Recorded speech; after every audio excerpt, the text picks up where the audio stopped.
Christmas, guys. How you doing? So I love the hats. The hats are winning tonight, and uh, and we're gonna need it. We're gonna need it. There's so much going on, but the most important thing I think is that Christmas is coming up. Like regardless of what's going on politically, socially, metaphorically. Any other, I don't know, in any other way. I am so happy that Christmas is coming. So, Yeah. um, I am so happy to be Yeah. joined by John, my brother, loyal, always on the show. Like, love having you on every time, John. Never We get sober. a lot. Love the sign in the background, Conservatism on tap. The beer light is on. I can't wait to share mine with you and show you what I got. And then, Josh, man, it is a pleasure to have you on the show. Welcome back. Yeah, we've had you on the Yeah. show a couple weeks now, 3 weeks, I think. And man, anytime you want to come on the show, Josh has an outstanding podcast, Saving Elephants. Josh, you want to talk about that real quick? Make a little plug there because we love supporting your work and what you're doing. Yeah, I'll be brief. It's not too much different what you guys are doing. It's more Yeah. targeted at trying to resuscitate the GOP, restore a conservative message to it. This Tuesday, assuming we don't have any technical snags, my episode I did with Laval Yavin should come out. Oh, So man, I Awesome. can't wait if you want to hear check that out, savingelephantsblog.com. If you just go to Saving Elephants, you'll find people trying to save actual elephants. Can you talk about him for a minute? I'm going to see if I can find a picture of that guy. Oh, I found it. Levin? Yes, just for people who aren't familiar with who Yuval Levin is and why he's important to the conservative movement. It is unfortunate there are a lot of people not familiar with Yuval Levin. In fact, if you know who that is, you're probably a nerd. But around the right circles, right around the intellectuals, around academics, he's very well respected. And of course, you might, right, exactly. And if you've read anything he's written, if you've heard him speak, you would know why. He commands a lot of respect. He has a very, in my personal opinion, I think he has a deep, profound understanding of both the left and the right, and even a respect for the left. Not an agreement, but a respect for them, and can flesh out their ideas and understand the foundation of their ideas better than most people on the right. So I think for that reason alone, he's a very effective speaker. He really is. Let me bring up this picture, man. I've got his book here, The Great Debate. I mean, he's got several, right? Like he's got several books. Amazing. Let's see if I can find this picture because we had him on our show, and here it is right here. So here is the picture, and I'll kind of expand it so people can see it. So this was me and him. There he is, having a great time. I think I was talking about, like his polo looking great and all that, and his book. He's just fantastic. What he says in this book for the non-nerds or people who don't have time to read, which frankly I rarely do anymore. But what he talks about in this book, and I know you're going to get into it when you talk to him, is kind of the inheritance of our belief systems, where they came from. He talks about Thomas Paine really being more of a progressive than a conservative, which is very different than, say, what Glenn Beck believes, what Charlie Kirk believes. So many of these folks who are conservative and they're leading the conservative movement, they would tell you, oh, yeah, Thomas Paine is a conservative, but Yuval Levin makes a pretty compelling case that he was much more of a progressive, not necessarily a socialist, but certainly someone who would be more on the left than the right in today's time. And then he talks about Edmund Burke being really the father of conservatism, which you got to love that, especially our channel named after Burke. Despite the fact that, we look ridiculous, we we still think highly of the guy and have read him and agree with that statement. And then he just kind of shows how those two belief systems, conservatism came from here and progressivism came from here in Western society. And what's interesting is how those guys interacted, how there is room to be able to have discussion and debate, and how important that is, hence the Great Debate, as opposed to, say, the Great War, which is probably what people would call it more, most of the leaders would call it today. We were just talking in the previous show, Refounding Fathers, about how, man, is there even going to continue to be a debate between right and left? So many people hate each other. So, I think it's awesome that you're getting a chance to talk to him. That's great and so needed in our time. So I can't wait to listen. Yeah, and to that point, it is called the Great Debate because it's unresolved. Yeah. And you're right. Maybe we're getting to the point where we just hate each other so much we can't have the conversation, which is unfortunate because it's a beautiful conversation and there's a lot of good we can get out of it. Well, that's great, man. I'll be joining them. One of the takeaways I had from Yuval Levin's interview was that in that debate, you had Burke pretty much honoring the arguments of Payne, and Payne honoring the arguments of Burke, and them actually really going head to head. Whereas nowadays you see people putting up straw men all over the place and trying to knock down the argument and saying, Yeah. there you go, totally debunked, conservatism, or totally debunked, liberals. And I think we just need to get back to that idea that, yes, conversation needs to happen, but also the kind of conversation that isn't afraid to say, tell me exactly these points that you were making and let me actually honor those points with a substantive argument against those. Yeah, it was more confident, right? Like the people that run the conservative movement today, I think, tend to go as often as they can for a weaker form of their opponent's argument. Is they immediately try to figure out where you're weakest, and then they fight you. Yeah. And like what you're saying, John, and you've all even said that during the interview, is like, no. With Burke and Payne, they were like, let me take your best argument and let me roll with that, Like, let me give you the dignity, Yeah, it's of like, your best. Exactly. well, I was just gonna say, like, as a non-nerd example would be like, do you want to play a football team that has like its starting quarterback at home because of COVID and like 3 of its offensive linemen out and its coach isn't feeling well, or do you want to say, no, you guys get healthy and then we'll play because I want you at your best, because when I beat you, I want it, I want it to be very clear that You'll what not. I believe is, what we're fighting for is better, stronger, that kind of thing. So I think that's an example, but also as a sign of respect for their standing, that, hey, especially between Republicans and Democrats or conservatives and liberals today, is we're all Americans. We have a right to our vote. We have our voice. We have the freedom of speech to say what we believe. And you can honor that with someone by saying, okay, let me make sure that I hear you correctly, and let me make sure that this is your intent. And then you get that out of them. Then you're like, okay, no. Like, as opposed to going for the personal, going for the petty, going for the low blow. And I think on both sides, it's a lot of that today, unfortunately. So, man, what a great interview. And that's just one more reason why we love having you on, Josh. I also love having good beer on. So I got my We the People.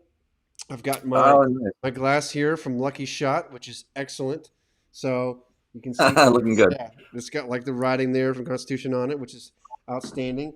And then I've got some Sweet Baby Java. That's what I'm drinking tonight. It is delicious. Espresso. I like that one a lot. That one's good. Butter porter. Oh yeah, I'm feeling Christmas spirit. How about you, John? What do That's you got? from Duclaw. Isn't that Duclaw That Brewing? is, yeah, good call. It is from. I'm pretty sure they have a brewery based up over in like near Boston, if I remember correctly. I went over to that one about 2 years ago. But it was good. It was extremely good. Just on the side, our medal-winning robust chocolate peanut butter porter infused with whole bean espresso to add new depth and complexity to our sweet baby. Pop the top, take a sip, and you'll wonder, where has this been, BEAN, all my life. So, Peanut butter porters, I love definitely, I love those. Those are extremely good. Very, very few and far between to find, I though. gotta bust this out. These are some Christmas cookies that my wife made, so they are delicious. Little candy cane Christmas cookies, so I might be snacking on them tonight. So, how about you guys? What do you got? And for people that are watching live, what is your favorite beverage of choice for the holidays? What kind of cookies you got going on? Anything else that is not healthy that you are enjoying, or that is healthy? I know, Josh, you're all into, what was it? You've had some hot tea last couple episodes, maybe some coffee. Yeah, I am sorry to disappoint. I've got a cup of hot tea.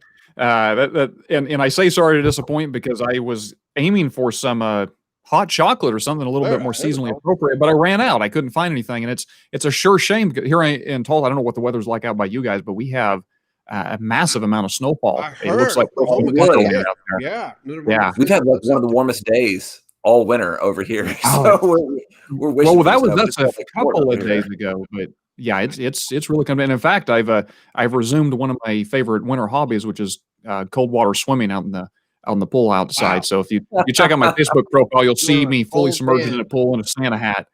Wow. Bold man. Wow. Yeah. Kudos for that. That is Josh, I was over at Trader Joe's, and I thought about you just because you had tea and things like that to drink while we're here, and I found like some bourbon barrel aged maple syrup, and I totally want to send that to you. So you got to give me your address so I can mail this to you, so you can have some type of bourbon in your drink. All right. Will do. We got our first So comment here. It's from Kenneth. Man, Kenneth has been on the show like probably like the yeah, last 5 good. episodes. Man, we love you, Kenneth. Hope you're doing well. I think you're still in Memphis. Cheers. Could have got that wrong, but we love going up to Memphis, man. I don't get up there enough, and that's where John and I grew up, and we always have good memories of that. He says, Yeah. Johnny, fortunately, your beard is so spot on that it detracts from that ridiculous sweater. That's all I have.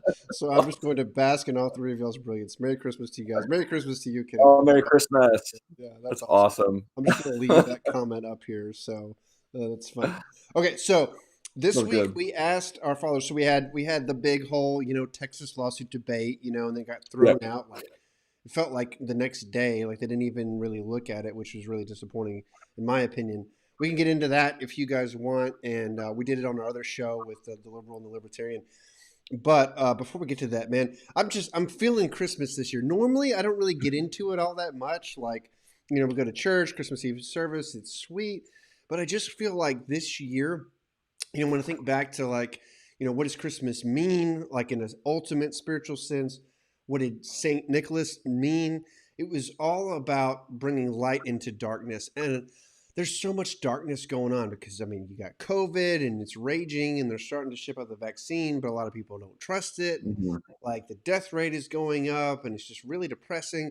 The whole election thing, I really feel like it's been a debacle, and Yeah. we're talking about conservatives and liberals hating each other, and like if you're, I'm an Alabama fan, so I'm happy. But if you're pretty much any other sports team, like you're not, right? Like, there's just so many reasons to be upset this year and just kind of like over 2020. But I feel like that's exactly where Christmas can come in and kind of can do so many things, right? It can just remind us all that like whether you're liberal or conservative or Republican or Democrat or Libertarian, whatever, right? That we're all people, Mhm. we're all trying to do the right thing. We're all Americans, and maybe we can, start to come together around something like Who's in Whoville or something. I don't know. Even those liberal Grinches can, can like discover some humanity. I don't know. So there's that piece of it, but really just being thankful even in a really rough year. So that's what I'm all about it, man. I'm all about Christmas this year. So Yeah. I was looking at what is your favorite Christmas movie. So Kenneth, we want to know what is the best Christmas movie of all time, and why do you think so? And then we asked this on Monday, and then let us know your comments. And this weekend we will review it on Conservatism on Tap. So I gave him some leading examples. That Christmas one, what is it, like the Christmas Miracle or something like that, with the guys from I don't even know where he's from. I know he's in Guardians of the Galaxy Part 2, and was it like Little House on the Prairie or something?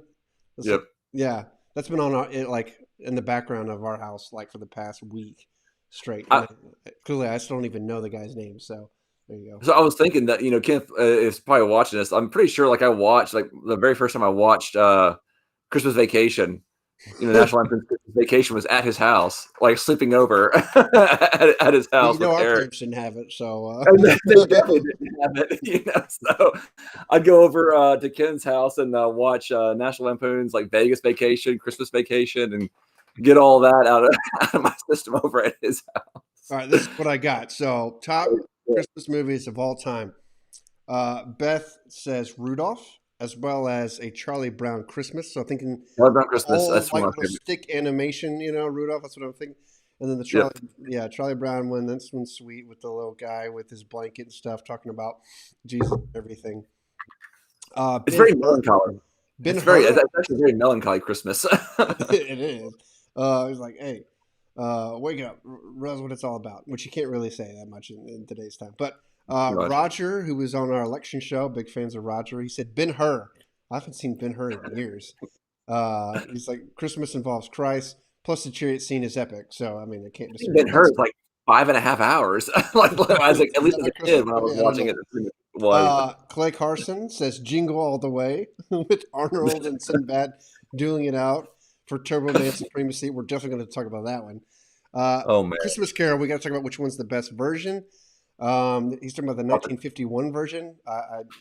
Is that the original? Like Charles Dickens like is in it. National Lampoon's Christmas Vacation, Antonia, mentioned that one as well as Home Alone.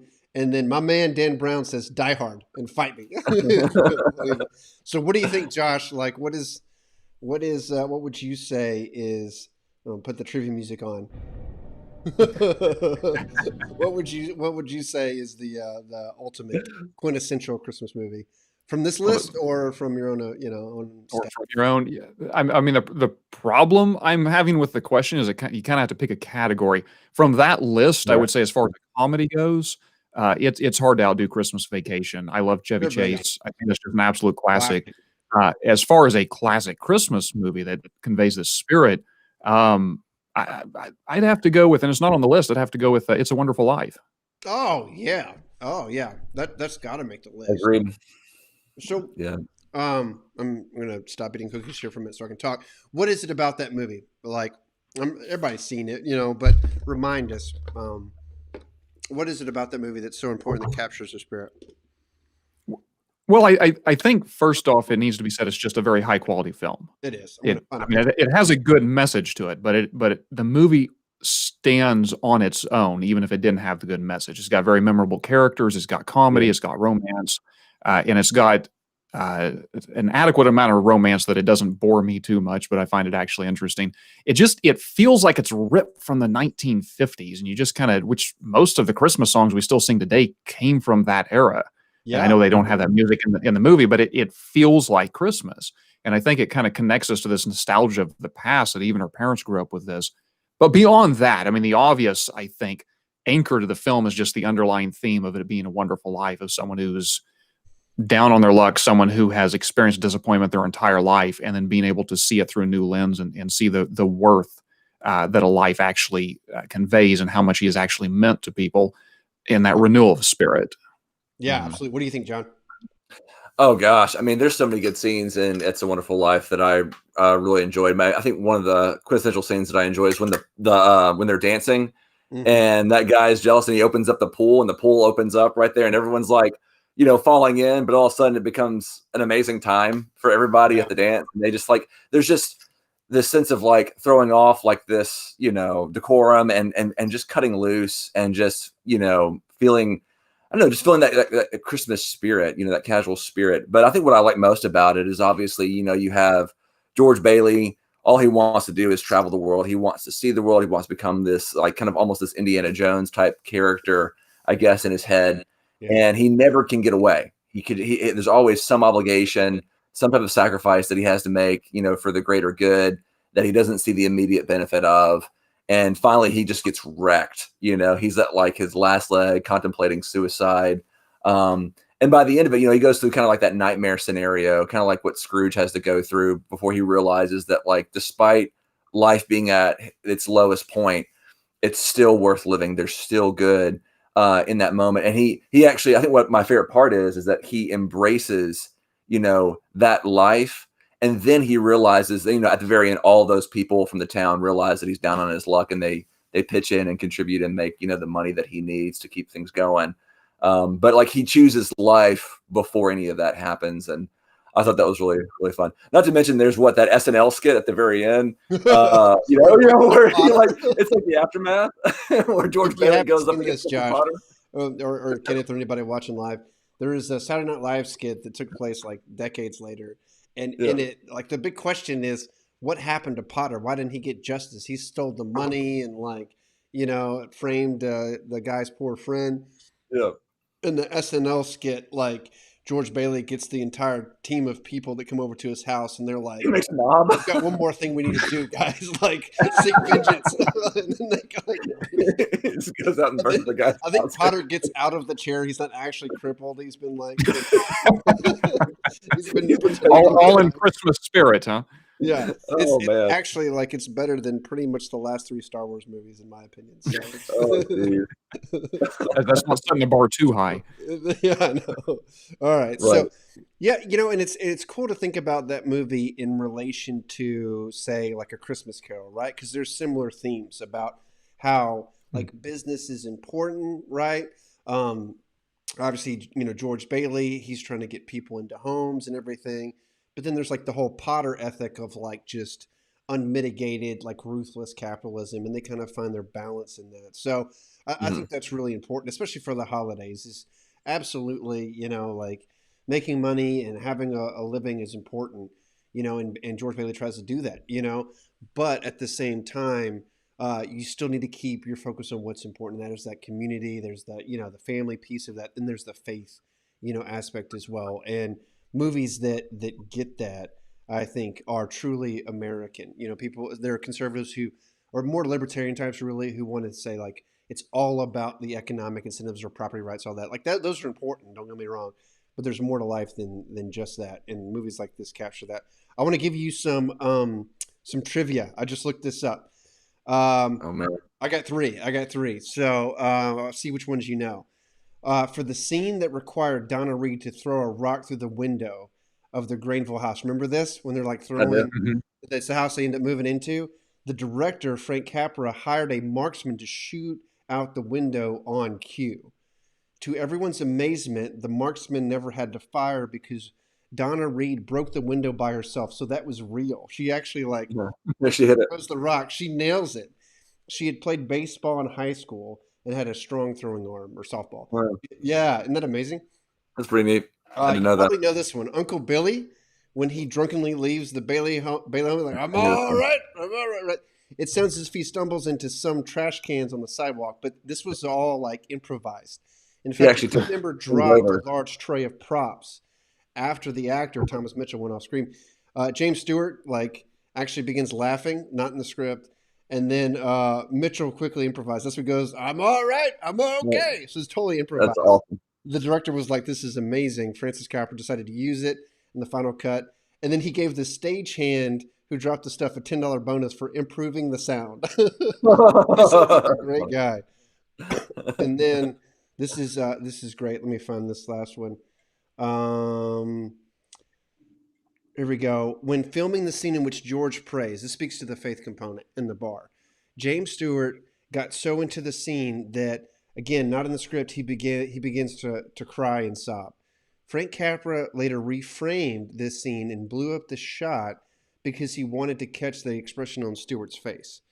This is why the shot looks so grainy compared to the rest of the film, as they never intended to do a close up. So it sounds like you had an amazing director who was having a great time, an amazing cast who improvised on cue. They were so into it, and then James Stewart at like at his best. Like everybody's like, again, the opposite of Star Wars. Like unlike the Star Wars movies, which had no direction, terrible like direction, and then like a cast who was like over it before it was done. You had So there's an amazing. added bit of trivia I thought you were going to mention there Mhm. is apparently it was a running joke among the cast to try to work the word hee-haw Yes. into Yeah, their it was. lines. Yeah. And if you Right. listen to it, you hear every once in a while that they slip it in. The hee haw, like, yeah. Yeah. So Yeah. it was actually made in 1946. When you're talking about straight from the 1950s, it really was. Mm. I mean, as we're talking about World War II and everything else. So, oh yeah, you guys nailed it. That's a great one. I think I'm gonna have to watch that one, and then we're gonna have to watch Jingle All the Way. We're just gonna Oh, again, geez, all the like, way, man. yeah. You know, Another with the movie deepest with respect to Clay, I started that movie yesterday and I could not get through more than 20 minutes of it. I'm gonna find some But pictures maybe of that's that one. just me. I'm gonna I find don't some know what you're pictures. talking about. I watched it 3 times in a row with commercials and everything. Well, You I need the cannot. commercials to like I to think be able to like pace yourself.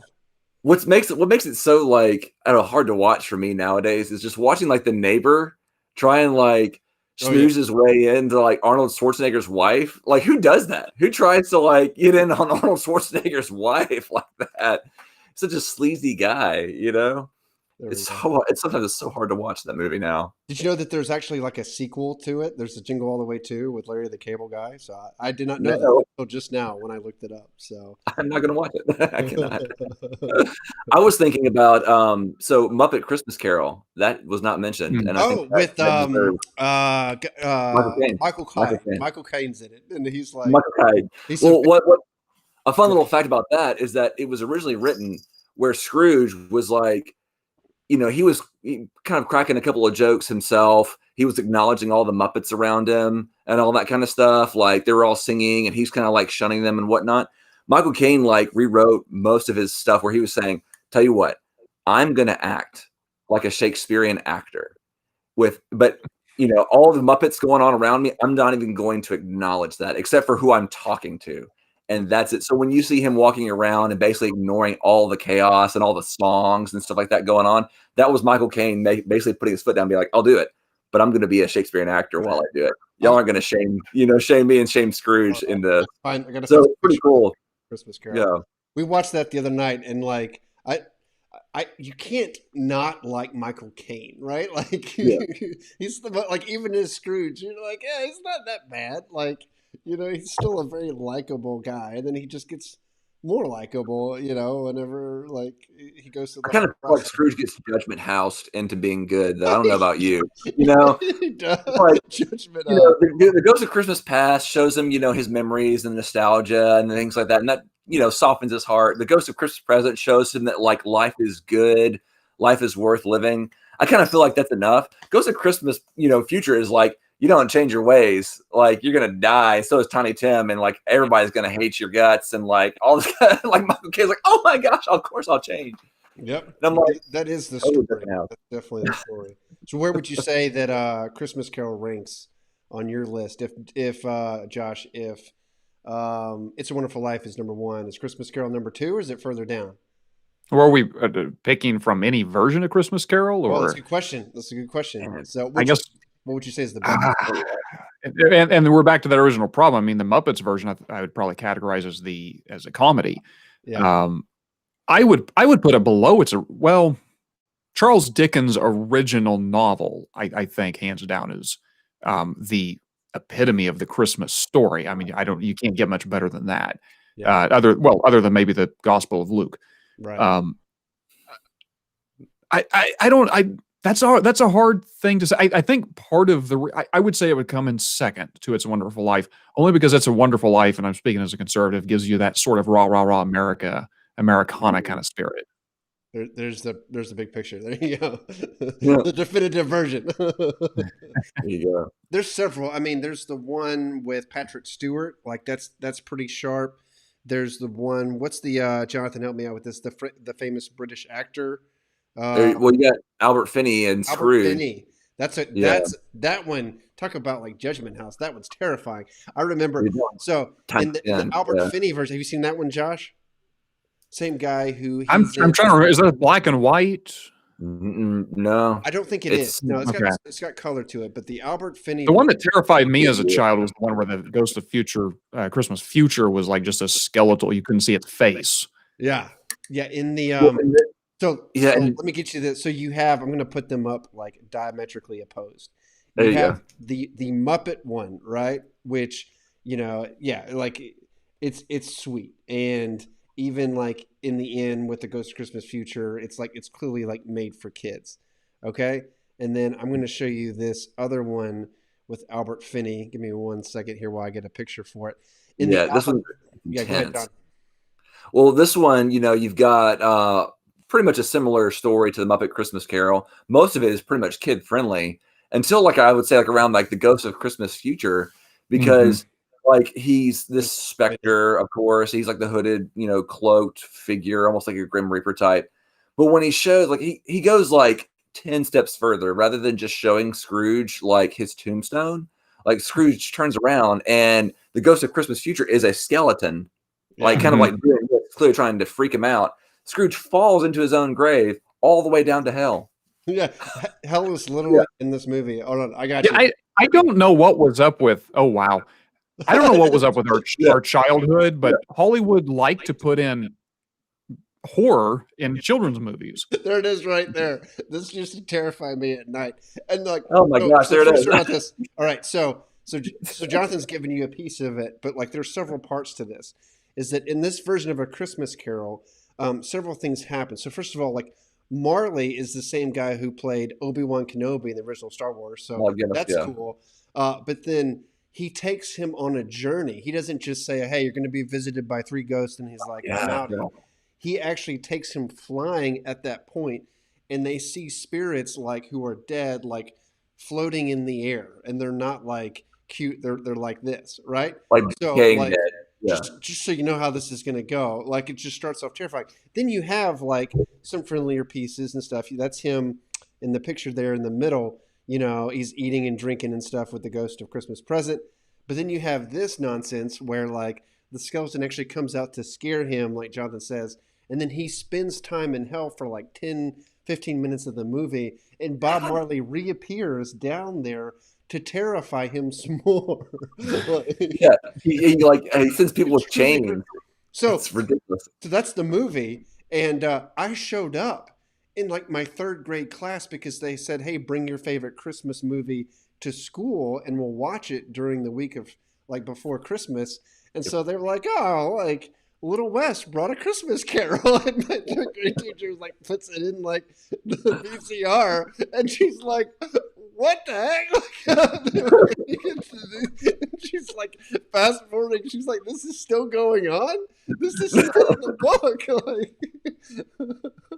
Like, I don't know. I don't understand how mom and dad let us watch that for a bit. We had to fast forward through some of those parts. right? And that So was ridiculous. there you go, man. So anyway, this is great. There's so much to look at. You know, so much with the culture and things like that of Christmas. So many good movies. I'm gonna take this one out, like, you know, for kids and adults, and I'm looking forward to it. I'm looking forward to the next couple of weeks to focus on that. To not think about the election. To not think about COVID as much and all that stuff, and to just enjoy some family time. And like you said, Josh, get focused on the gospel story. We've got a Christmas Eve service at our church, Yeah.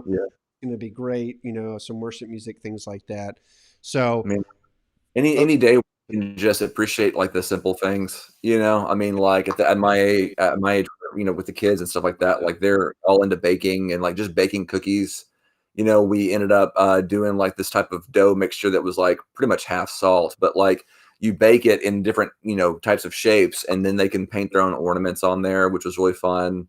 The girls love Christmas lights and like Ellie wants to go out and take a walk just to look at Christmas lights in the neighborhood most evenings. And like it's just small things like that that really help make Christmas what it is like for this season that I've been really appreciating with the girls. yeah. And I mean, and then thinking about those that are less fortunate, right? Regardless of what their politics are, or, like regardless of what like the news is saying about, whatever issue is like, think about people who could use help because, sometimes, I mean, living in America and all the wealth that we have, we can kind of get just focused on us and enjoying ourselves and not seeing a whole lot of need. But need is all around you, this holiday season. So it's a great time to like spread some of that cheer and stuff because there are people that are in like the George Bailey situation. I mean, you think about folks that have had. I mean, I know we've all experienced this, having to be quarantined, having to be home for months at a time. It can be very isolating. It can be very difficult. It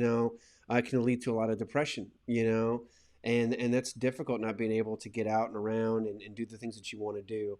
Mhm. And so figuring out ways to remind people that they're not alone, that we care about them, that they're more to us than just a consumer, or a work associate or whatever. And it's a great time, like I was saying, to overcome some differences. It's like maybe you got someone that you disagree with. They voted for Biden, we voted for Trump. Like, now's a good time to just like, forget about that. Like, let's focus on something more important. It's a great time to bury some hatchets, I think, and then it'll all be waiting for you next year. So, um, Yeah, I mean, I don't know if I didn't tell you this, Wes, but yeah, I know that we had talked about, a couple of weeks back, my friend Chris, where we had shared different viewpoints on theology and religion and things like that. He did test positive for COVID just recently, and I think it's important that if you do have someone who's tested positive that that you're pretty close to, like check in on them. yeah, Like reach out to them, find some way to support them that's as safe as possible for both of you. But that's right. it's just about reaching out, and just being a friend where you can. Yeah, yeah, absolutely. So, and I think that's important before we come. I mean, I want to have shows with you guys where we talk about conservative theory. We talk about the future of conservatism. We talked about that, on our other show with Refounding Fathers. Um, I do want to talk about that. I want to talk about people who are starting to talk about like, hey, America's never, it can't be reconciled. It's going to always be split. We need to go set up our own country. Things like that. I do want to have Mm. those conversations, but I think it's important to have those with the proper perspective, within the right limits. And this is a great time to reset those things. So that's I appreciate you guys indulging me on my Christmas beer, Christmas cookies, and passion for Christmas movies. So thanks so much for being on the show. Hey, Josh, thank you again for being on here. Can't wait to listen to the episode of Yuval Levin. Remind folks where to go to see that, because I think there's a lot of benefit to listen. Yeah, you could. I mean, probably any podcast app you have, you could find it on Saving Elephants. It shows a little detail on my. But savingelephants.blog.com is the name of the website. savingelephantsblog.com. So we're going to be checking that out. Be looking at you. You've got a Facebook as well, I think, where you release a lot of your podcast. Yeah. As well. So Facebook, Twitter. Yeah. Yep. Take a look at that. You've got our website, The Berkin Conservative, our Facebook group. We're on YouTube and Instagram. So always happy to have your comments. Kenneth, thanks for being on here with us, and everybody else who's watching live, anybody who sees this the day after. If you've got anything you want us to cover, if you got any cool Christmas traditions, let us know. We'll be happy to bring them up on the show. If you got any topics you want us to look into, to discuss, we'll be happy to do that as well. So, John, you want to take the last word and write us on out? Basically, if y'all end up making any cookie this holiday season, I recommend a molasses spice cookie. But whatever recipe you use, just add in about 2 shots of rum into the batter. That really helps. You're going to have to do that for us in our next episode and show us a plateful. So, Merry Christmas, cookies. I'm going to get some more of mine. So, you guys have a great night. I will see you in a week, and we will do this again. So, thanks, y'all. Sounds good.